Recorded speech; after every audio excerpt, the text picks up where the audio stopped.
একটি বিশাল আম বাগান ছিল। সেই আম বাগানে পেটুক খাদক ছিল। সে সারাদিন সেই আম বাগানে বসে বসে আম খেত। এই টমটম এতই খাদক ছিল যে পুরো আম বাগান কিছুদিনের মধ্যেই শেষ করে দিয়েছিল। পুরো জঙ্গলের মধ্যে একটা মাত্রই আম গাছ ছিল, যে আম গাছে কিছু মাত্র আম ছিল। সে আম গাছে বসে টমটম বলতে লাগলো, আহারে কি সুস্বাদু আম বাগান আমার। এই আম বাগান দেখে আমার এখন অন্য প্রান্তে এই আমের খোঁজে যেতে হবে। আমার কষ্ট আর বোঝার মতো কেউ নাই রে। এত কষ্ট আমার এই আম বাগান নিয়ে, এত স্বাদের আম বাগান, কত সুন্দর সুন্দর আম ছিল এই বাগানে। কি আর করা, সব আম তো আমি খেয়ে ফেলেছি, আর তো কাউকেই খেতে দি নাই। তাই এখন ভাবতেছি এই একটাই আম গাছ আছে বাকি। আমি এখন এই একটা আম গাছের আম শেষ হয়ে গেলে কি করব, কোথায় যাব? যা হবে এখন থেকে ভেবে আর কি করব আমি। আগে এই আম গাছের যত আম আছে সব আমি খেয়ে নি, তারপরে দেখবো কোথায় কার গাছে আম আছে। না হয়তো আমি আম না খেতে পেয়ে মারাই যাব। হে হে হে হে। এরপর ওই আম গাছে যত আম ছিল একে একে সব আম টমটম খেয়ে ফেললো। আম খাওয়া শেষ করে টমটম এখন ভাবতে লাগলো এখন সে কোথায় যাবে। অনেকক্ষণ চিন্তা ভাবনার পরে টমটম গ্রামের দিকে রওনা হলো। যাই দেখে গ্রামের দিকে যাই। ওদিকে শুনেছি মানুষেরা নাকি অনেক আম চাষ করে। ওই আম পেড়ে আমি খাবো, না হয়তো আমি বাঁচবো না আম না খেতে পেয়ে।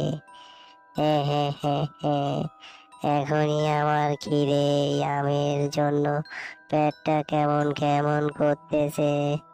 এরপর যখন টুম্পাদের বাড়িতে পেটুক রাগ করে দেখতে পায় একটা আম গাছে অনেক পরিমাণের আম হয়েছে, তখন পেটুক রাক্ষস বলতে লাগলো, হ্যাঁ হ্যাঁ হ্যাঁ হ্যাঁ হ্যাঁ, কি আনন্দ কি আনন্দ লাগতেছে। এই তো একটা আম গাছ, এই আম গাছে তো অনেক পাকা পাকা আম আছে।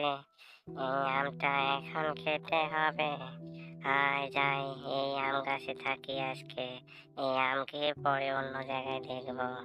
এরপর পেটুক রাক্ষস তার আম গাছের উপর উঠে বসে বসে যখন আম খেতেছিল, তখন আম খেয়ে খেয়ে যত আটি থাকে সব আটিগুলো টুম্পাদের বাড়ির চালের উপরে ছুঁড়ে মারতে থাকে।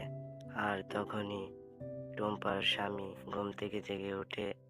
কি ব্যাপার কি ব্যাপার, কি হলো বুঝলাম না তো, আজকে হঠাৎ করে আমাদের চালের উপর এত ঢিলা আসছে কোথা থেকে বুঝতেছি না। যাই হোক, আজকে রাতটা তো ঘুমিয়ে পড়ে সকালবেলা দেখবানি যেন কি হয়েছে, এত আওয়াজ কোথা থেকে এলো।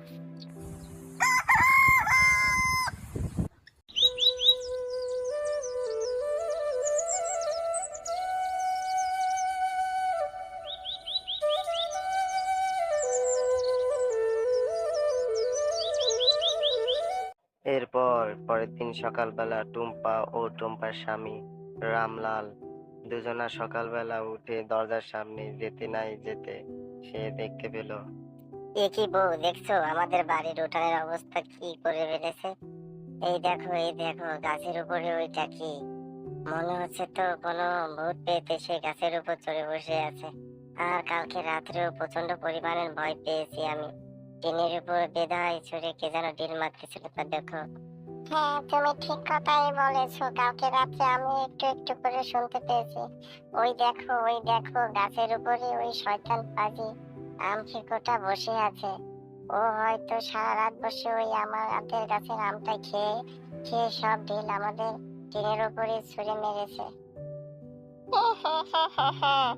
আমি তাদের কাছে নাম খেয়ে সব পাটি ফেলেছি তোদের টিনের উপরে। তোরা তো কিছুই করতে পারবি না আমার। আর এখন থেকে এই আম গাছ আমার। তোরা আর কখনো এই আম গাছের দিকে নজর দেবে না। শয়তানের রাক্ষস আম কেকো, তুই আমাদের এইখান থেকে চলে যা। বলছি ভালোই ভালোই চলে যা, না হয় কিন্তু তোর গায়ে আমি ইট পাটকেলে ফিয়ে মারবো। না হয় কিন্তু চলে যা এখানে, এখনো বলছি ভালো ভালোই বলছি, চলে যা কিন্তু।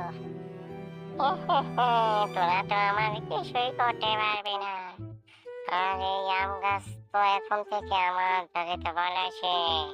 তাদেরকে ভালোই ভালোই বলছি, আমি এখান থেকে চুপচাপ করে আম খেয়ে চলে যাব।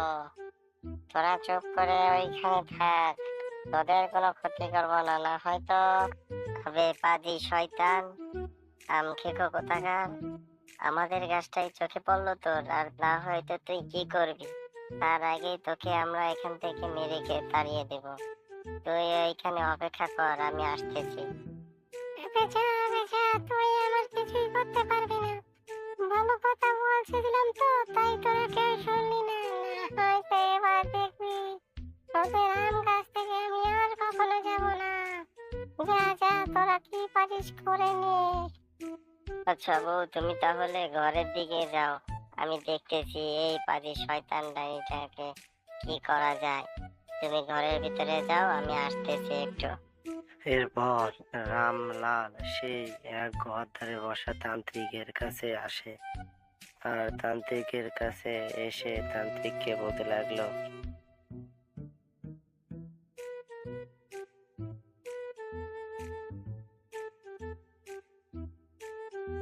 তান্ত্রিক মশাই আমাদেরকে বাঁচান।